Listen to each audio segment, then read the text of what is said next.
I'm jacked up right now. I'm actually going to leave this part of the sound so everybody realizes how jacked up I actually am for this. I recorded a video prior to this. Again, it's my birthday. And we're podcasting. Shant. My little birthday gift. How old are you? It's not going to work how you're thinking. So tonight, I'm just going to take it easy due to the fact that it's my birthday. In 3, 2, 1. It's the Shant and Ari podcast, you guys.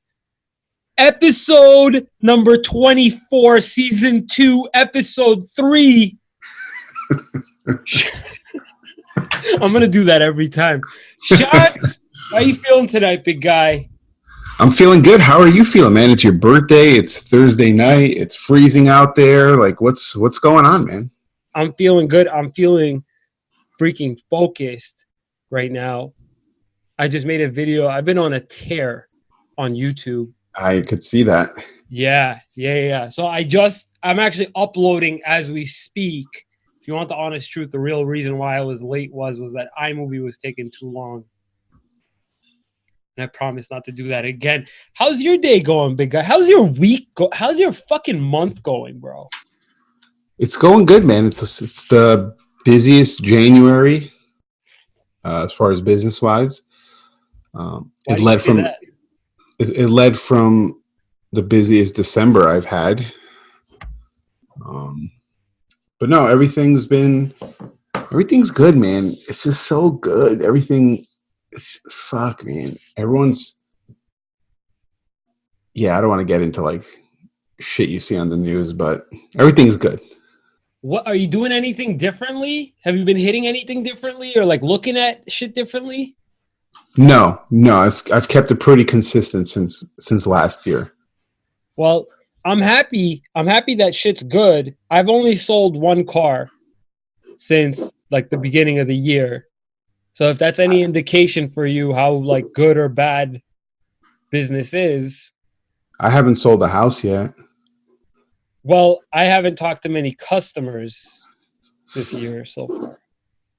No, the good news, actually, just thinking about it. So remember the flip I'm doing? We finally got it under contract this week, so that's exciting. That is exciting. I'm actually very happy for you. Wow. Yeah. So, Shant, you sent me a very, very interesting little clip. You sent me that was a paraphrase. You didn't just copy paste that over to me on Sunday. Basically, you texted me sort of like a line that Gary Vee said. Yeah. And we went on like a back and forth a few times about it. We didn't dive really deep into it. I just sort of asked you a couple questions, what you thought about it, what I thought about it. In paraphrasing what Gary Vee had said that Shant mentioned to me was he was talking, because I've been talking to him about dating and whatnot, and like my worries of entrepreneurship. You do have some worries. I got lucky where I met my wife way before anything, so that's pretty cool. Yes. So Shant was paraphrasing, and he said, if you want to have a healthy relationship as an entrepreneur, you have to have a type of wife who either will get dirty with you, like do work with you, or have a girl who's just your cheerleader. Like she'll think she'll think you're crazy, but like she'll believe in you, and let you do what you do. Anything else will fail. Yeah, anything else will fail. And you said something good, because I was like, you need a cheerleader type. And what was your response? Because it's so fucking money, bro. So I said that the problem I see is that there are the types of cheerleaders who will stop cheering once you lose. So that is a problem, especially when you're already deep into your work, as in your success to some degree comes off in your day-to-day, how you handle things, sort of like macho, confident, how you conduct yourself, right? Because the more successful you are, the more it comes out. The busier you are, the more you look like, hey, this guy is a busy guy. You know, he must be doing something right. Mm-hmm. So chicks see that. You were about to say something? I'm sorry. No. I thought you were finished. I thought I was just gonna co-sign. So yeah, today we're gonna talk about, and I want you guys to, this is gonna be a good one because we're gonna talk about being a macho man, right? Not Randy Savage, just a typical macho man. And if you guys have not listened to last week's episode, it's actually one of the first episodes I've listened to fully, probably in a month. I just haven't listened to any of our podcasts, so I have no idea if they're good or not. But last week's was really good, like really, really good. I enjoyed last week's. Yeah, I really did. So I want to know, before we get into like the whole macho man, how a business person should be, is supposed to be, will be, all that stuff that I like, because you're diving deep in self-development right now in this topic. So I want to know what's going on. But getting back to finding a cheerleader, how do you know? Because I don't know. How would you figure out if they're a cheerleader just because you're winning, or they'll be a cheerleader even if you're losing? So I had a cheerleader type on the very last relationship I was in. But I wasn't as successful. I was starting. Okay, so So she was the cheerleader that wasn't actually seeing, like, results. You're still in development mode. She was cheerleading, but I wasn't doing anything. Yeah. But the thing is that I had Ani to back me up. Like, listen, like, I'm not, this isn't like job 1 that I'm developing right now. This is like job 2. Mm-hmm. So she was cheerleading the second business. So how would you like figure out for the next girl if they're going to be a cheerleader because you're doing pretty good on YouTube? You know, you're nowhere near where you want to be. And how do you, like, do you give them a fucking exam? Do you just show them that you're not really you have no like money? Not that you have like lots of money, but like, do you show them you fucking driving around in the Ani catering vehicle? Like, what's the test?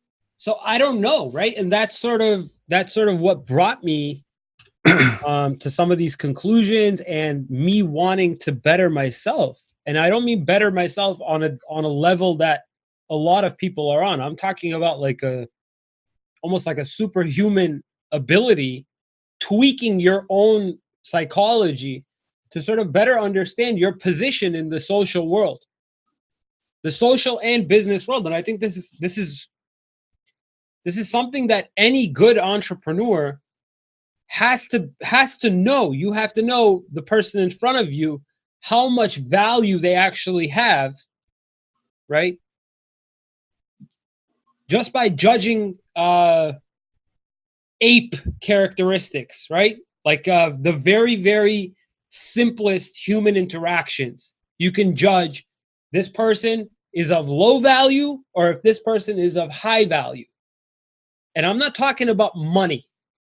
I'm talking about how much they actually value themselves. Yeah. Like, you could be poor. You could be, and I was thinking about this so much because the more and more I read into it, the more and more everything came together for me, man. My dad left Saudi Arabia with $300,000 or so dollars. Jeez. Back then. What year was this? This was 1989.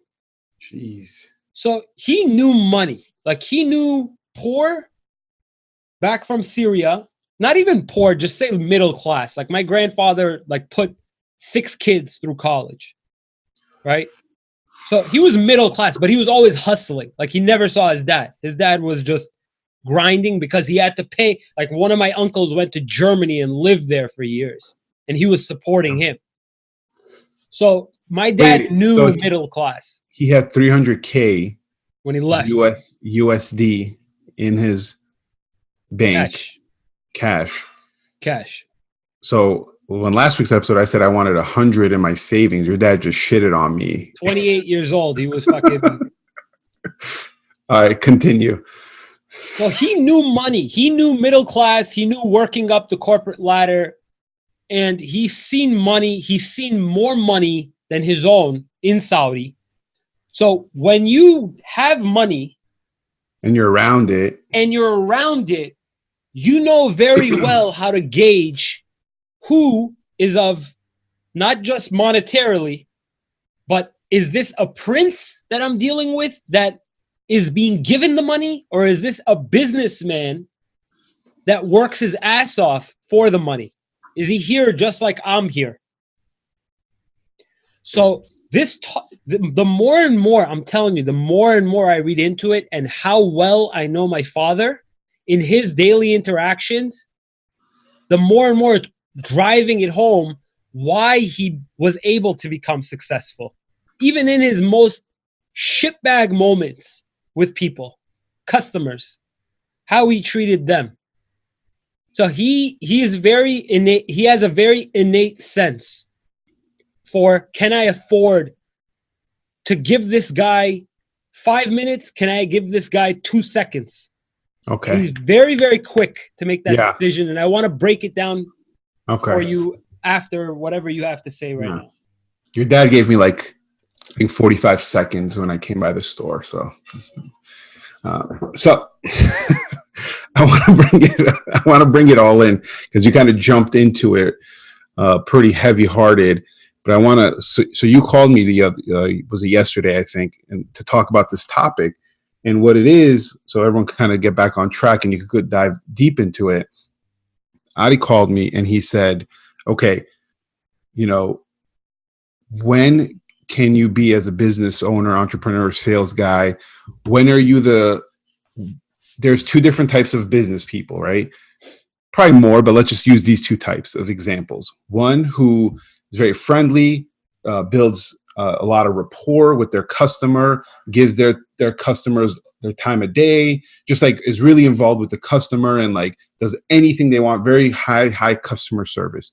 And then the other one, if you deal with a very, very busy, badass entrepreneur, is usually going to be that macho man type, like we said, who you go like, you can't work with him. He has to decide if he's going to work with you. And he could kind of come off like an asshole sometimes, right? Because his time is very precious, right? And there's people whose time is precious and they're still really nice, but in their minds, they feel like I don't have a second. So they're a little bit more abrupt, a little bit meaner in demeanor. And we're trying to compare, and your dad is more that way because he, that's just how he rolls. And I want to know, like, so I want to ask you, from you going deep into this the past, like, I don't know how long you've been, like, because you were so fired up. Is it something you just have in you that you're like that regardless? Or is it like, is there a time that you turn into that? So just to add one last characteristic of what you're referring to, the very last characteristic is the ability to tell if the person in front of you deserves the time. Just being able to judge based off of what other busy people and serious people, how they would interact with you, how they approach you to do business. Yeah. So that comes from a very, very learned skill.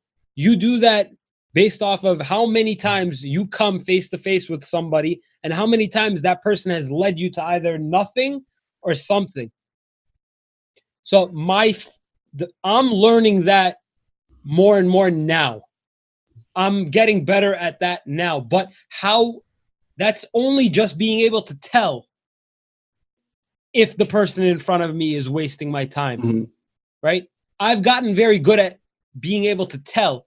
What I'm trying to get good at is being able to tell somebody to fuck off, like my father, like from his expression and the way that he interacts, tells people to fuck off.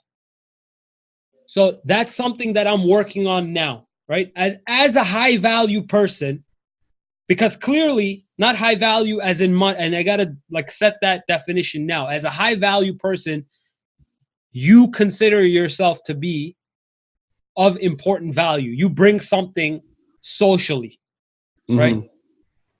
As a high value person, how you interact with others is a very clear indication of your value.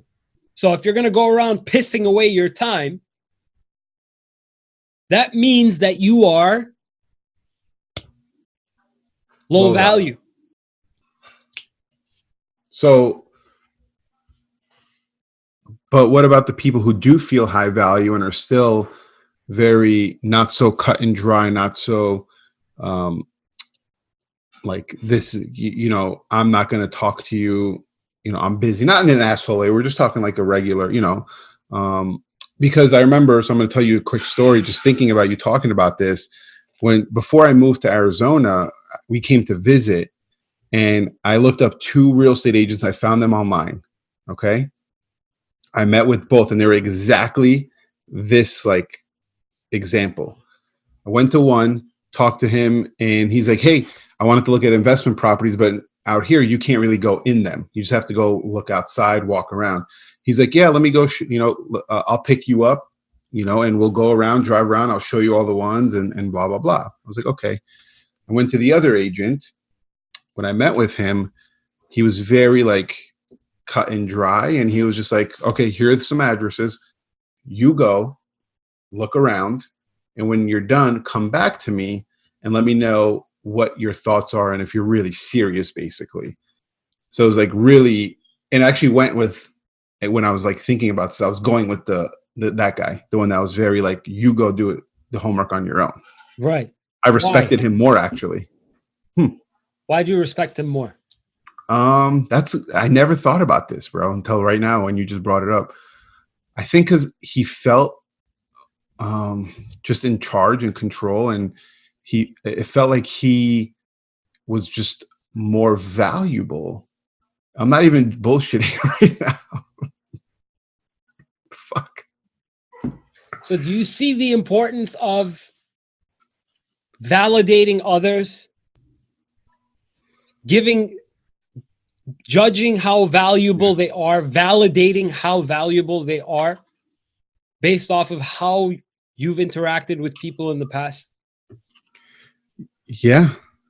But question, how do you, so like both of us are in the customer service industry, right? And everything is predicated, especially with the restaurant, reviews, right? So how do you balance that with kind of being cut and dry and basically telling someone to fuck off without saying that, obviously, and still making sure everything else is good review-wise and people coming back to you when you could come off like an asshole?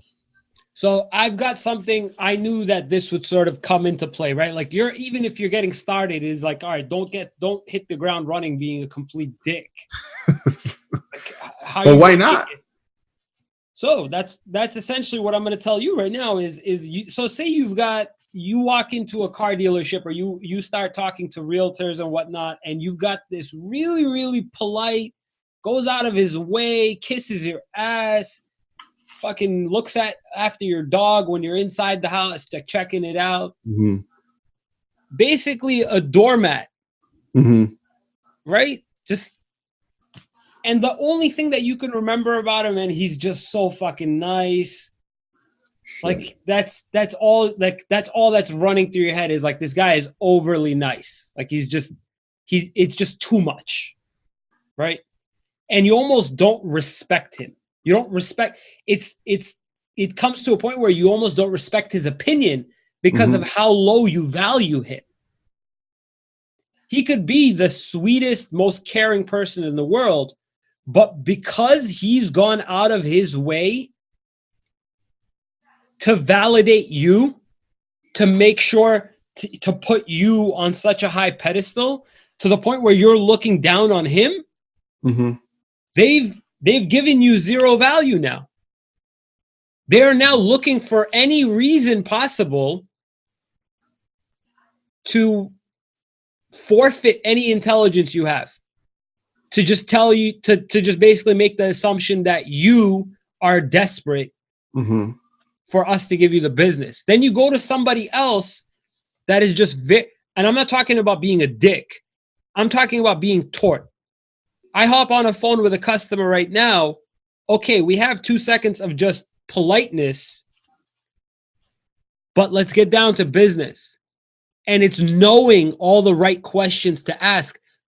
And these questions you know how to ask based off of time. So to a certain degree, you can't be a dick the first couple years or even a year into business. Because you don't even know how to be. Yeah. But if you're not grasping that concept quickly, you're always going to be the doormat in business. You're always going to be the pushover. You're not going to scale up. You're just going to stay afloat. Yeah. So give a real, you told me this because, so I think it'd be really good, like tangible, like scenario where someone you met with or called you about a BMW lease, right? And anybody that knows Ari, BMW is life, right? Like growing up, it was life. Okay. I was just looking through my Credit Karma account. They list off all your auto loans. Yeah.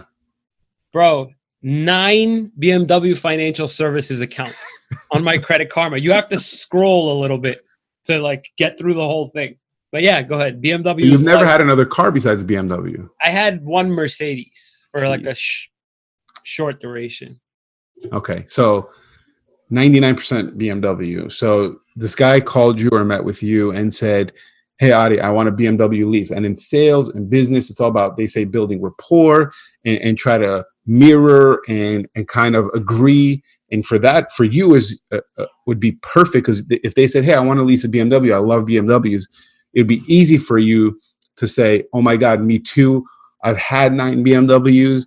Look at my credit card, like all this. But what did you really do?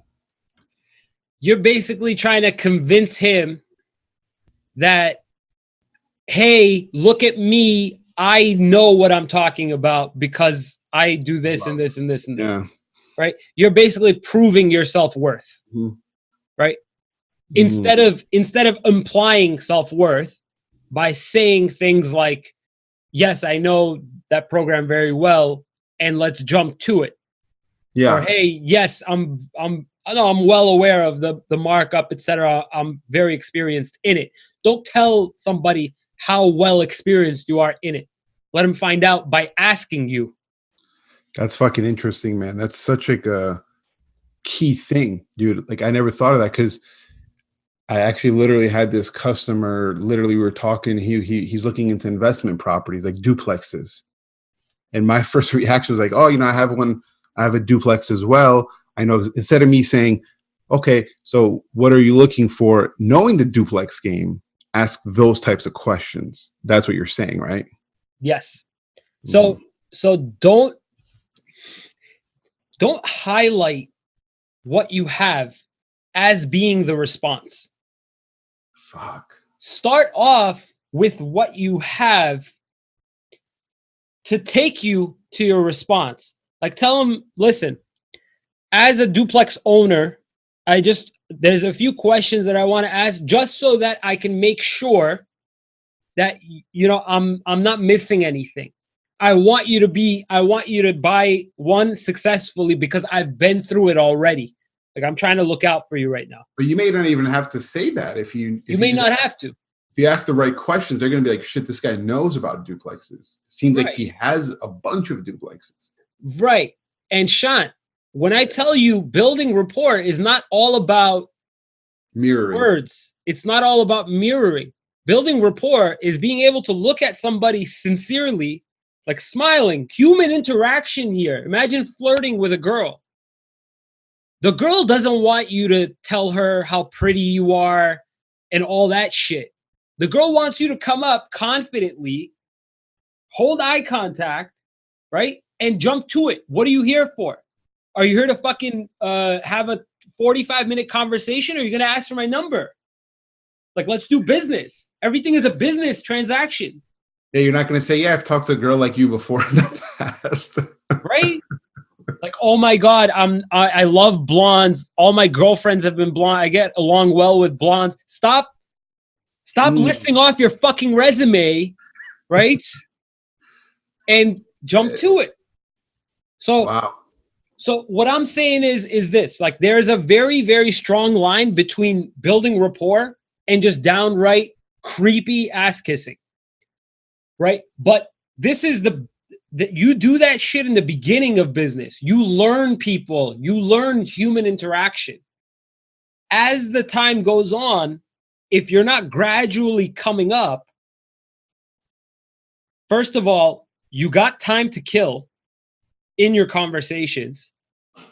Or if you don't have the time, but you're still giving it, that means you just don't value yourself enough and you're still doing the nice guy shit. Whether you're successful or you're not, right? Nice guy, whether he's successful or not successful, nice guys are always looked at as unsuccessful. Until, oh, wow, I just found out he has $20 million. Let me try and marry him and I'm going to cheat on him.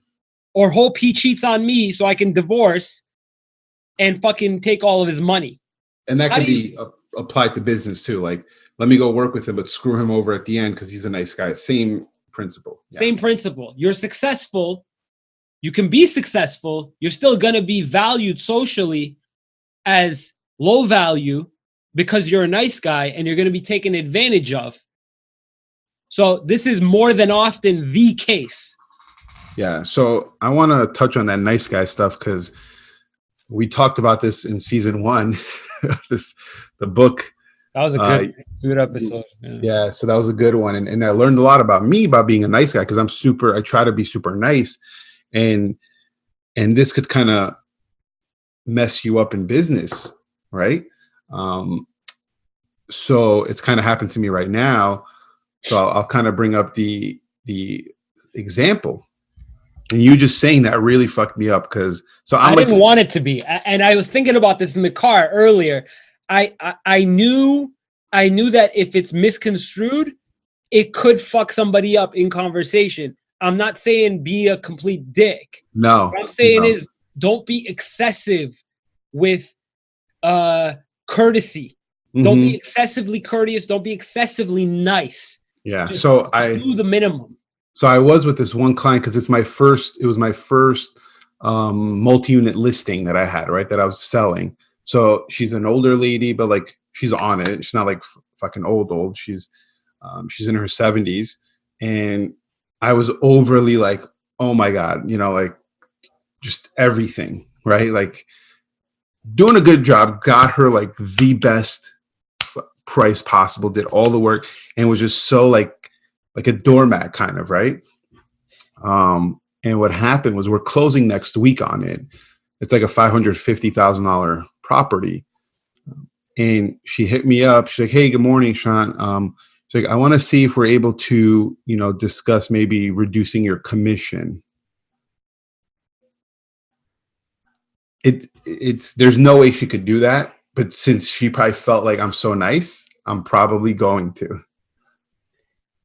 So do you see how it messes with the subconscious of people? Mm-hmm. And someone told me, my friend was like, yeah, dude, you're just way too nice to her the whole time. And she feels like she could get away with it. I'm like, Shant, I'm telling you, I am guilty of doing the same shit. And I can't tell you how important this is sometimes it's the person. It really is. Like you do it 9 times out of 10 and you're good about not being overly nice, but you really connect with that one person. And I'm telling you, it has to become a no exceptions made rule. Yeah. It doesn't fucking matter. Old lady, whatever. There has to be a set boundary. Like if you are getting this close to a person every single time, but hey, you finally decided to just lean in once, it's done. And it's not like we're not, and I think what people understand, you're not saying be an asshole. You're not saying, don't do anything nice for people.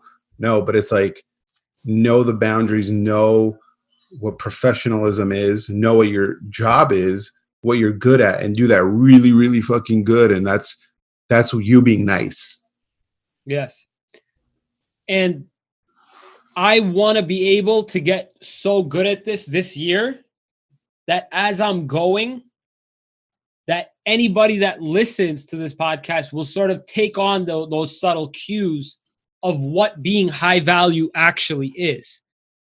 So I guess a few of the people, and I've been taking in multiple points of view at this point, just to hear everybody's thoughts on what is high value traits, what are high value characteristics. Mm-hmm. So high value people, from the way that I've been digesting it, is high value people will walk into the room and be considered a leader. They won't walk into any room. They won't be found socializing in places where they're not considered already to be of value. You're not going to walk in somewhere and be the guy looking around the fucking room. You know where everything is. So if you walk into a dealership or you walk into a neighborhood, you better fucking know exactly where the 7-Eleven is in that neighborhood, and you better know exactly where the park is in that neighborhood. Don't walk around looking like a fucking moron like this and this and this, because you're already going to be considered low value. So I want to touch on this because just thinking about this right now, dude, it has nothing to do with income, has nothing to do with title, nothing. Dude, when I was working in New York at the time at this company, the janitor at the fucking company was the fucking boss. Like not like he was the boss, but he valued himself. Like it was like he's the authority. When he walked in and he's doing stuff and it's like, nope, we're not doing like this is how you're doing it. Like even with me, I'm like, oh shit, like cool. You're not fucking with him. Yeah. And even though he's a janitor and oh my God, he's like, you could think whatever class wise, but he was high value. He wasn't going anywhere, bro. No. He ain't going. Nobody's touching him. Let me give you the example. Let me hit that back. I had a guy like that at BMW. We had Carlos. We had our delivery coordinator. This guy came to the dealership every day at 5 a.m. Made sure all the cars that were getting delivered that day, or like people were picking up their cars that day, made sure every fucking car gassed up, cleaned up. If there was any modifications to be made, he was that guy. The one day that my general sales manager pissed him off, he goes, fuck this, I'm leaving. The general sales manager was running after him, begging him. Bro, this guy knew where everything was. The gas, everything. And the funny thing is, you probably couldn't tell him what to do or how to do something. You had to write it down on a piece of paper the night before. You don't talk to him the day of, can you do this? Can you do that? You had to suck his dick to make sure anything got done. And you never talk to him disrespectfully. The guy could barely speak English. Yeah. This guy was the guy at the dealership. You do not fuck with this guy. You say something wrong to him, you're probably like high up. And when you do, he's fucking throwing in the towel, telling you to fuck yourself. Yeah. That's sick. I'm telling you, Shant, it has nothing to do with money, bro. It's just when you're doing something, you value yourself so much in what you're doing. You know your craft so well that it comes off in the very simplest interaction you're making. Don't go to a coffee shop and start talking to people. Hey, like that's not a high value thing to do. It's nice. You make friends. Yeah. But what the fuck are you doing? What are you trying to do? Yeah, are you trying to be out there making friends? Or are you trying to do shit? Yeah, dude. And it's kind of crazy and there was an instance where this guy who was super wealthy, his name is Sam Bakhtier. He's got like a YouTube channel, a podcast. He owns like multiple gyms and stuff. And I met him a couple of years ago at this event I was at. And he literally, dude, it was the funniest thing. Like, we're all online to get into this event. paid a lot of money to get in. We have like VIP seating, and he's in the VIP seating too. We've been waiting in line for an hour. This dude, they're about to open the doors. There's probably like 100 people waiting. He just walks up because he's like in his mind. It's not like and I realized this at the time. He wasn't being a dick. He was just like, he walked up because he's a high value person in his mind where I don't wait online. He just walked up to the front, walked right in. Like nobody stopped him either. They kind of did. And he was just like, I don't know. I don't wait in line. Like he was being nice. He's like, I'm sorry. I didn't notice. I didn't see a line. And he was just like, he just walked in. Like he was so nice about it. So there's certain things that you do if you consider yourself high value. Like my dad, for instance, he doesn't look left and right when he crosses the street. That's dangerous. Do you understand the severity of how high value he actually considers himself? Yeah. He doesn't. It's not that he's doing anything like I'm rich or you should respect me. It's just instinct. Like he doesn't wait. He hates waiting. Yeah. These are learned characteristics. These are high value characteristics, bro. One thing that somebody told me. So we got this older guy, maybe like 70 years old. He saw me. This was like 6 years ago. He saw me smoking. I always remembered it. So now I make a point of it to not do it. He saw me smoking in front of the store. He goes, listen, I'm not going to tell you to smoke. Don't smoke. It's good for your health. It's bad for you. I'm not telling you any of that. He goes, but in business, because he was like, you could tell, he's very wealthy, successful guy, retired. He goes, in business, he goes, don't let people know you smoke. And even worse, don't do it in front of your store. Right? Yeah. So ever since then, the way that he gave the advice was not just why are you smoking in the store? Why are you smoking in front of the stuff? The way that he said it was like, this is like the information. Yeah. Like know it, learn it, fucking correct it. So since we are, kind of running up on some time here, I want to make sure. That was a high value thing to do, was take ownership over your. I'm just going to log off when I feel like it and just let you. So it's a lot of information and I learned literally something right now. What can someone who is a nice guy like myself, like you, like me too, kind of start doing to not feel more of high value, but what are some things you could start doing, practicing, if you've even thought of that, to start being, we can leave off on this, high value activities. So in your interactions with people, after realizing that you are a nice guy, in those interactions, are you not realizing at that very moment that you were just a tiny bit too nice at that very moment? Mm-hmm. When you do it, just make a mental note of what you did, almost like a slap on the wrist for what you did. Remind yourself a couple of times what you said and what you did. The very next time, work on not giving that little extra pump of nice.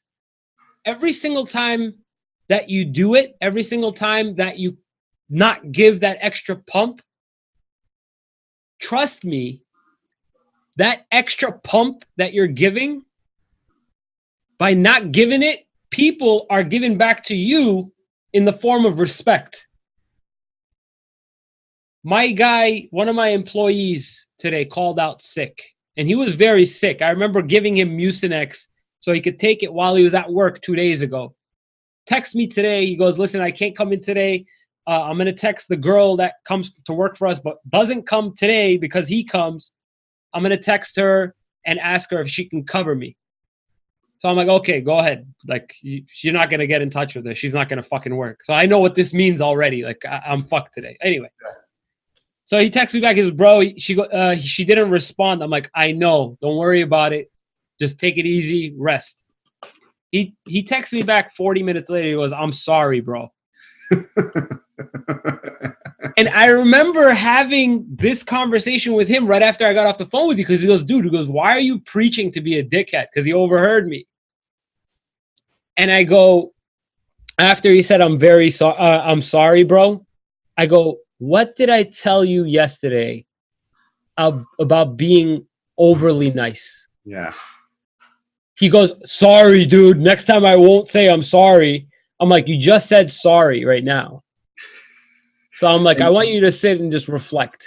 And that 40 minutes, he was probably so like feeling like shit, just like eating inside. I know that feeling. And he's like, should I text? Let me text Ari. Maybe not. I'll text him. And he just texted you.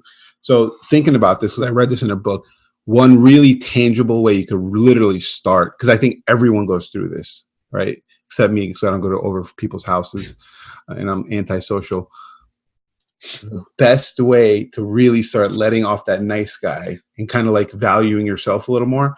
Let's say you're at your friend's house, family's house, and it happens all the time. You want to leave. You have to not have to leave, but you just want to leave. You got a long day, you're just tired, whatever it is. But everyone's still there, and you don't want to be the guy who just leaves. Right. When you want to leave, just leave. And start there. Because that's the most like, it's my friends are going to be like, what are you doing? Stay. No, I have to go and just leave. Can I give you one of mine that I also, what you just said, kind of tag along to that? When somebody you know, or even you don't know, is talking too much. And you really want them to shut the fuck up, just tell them, hey, boss, I got to run. And just stop them dead in their whole statement. Yeah. That's another one.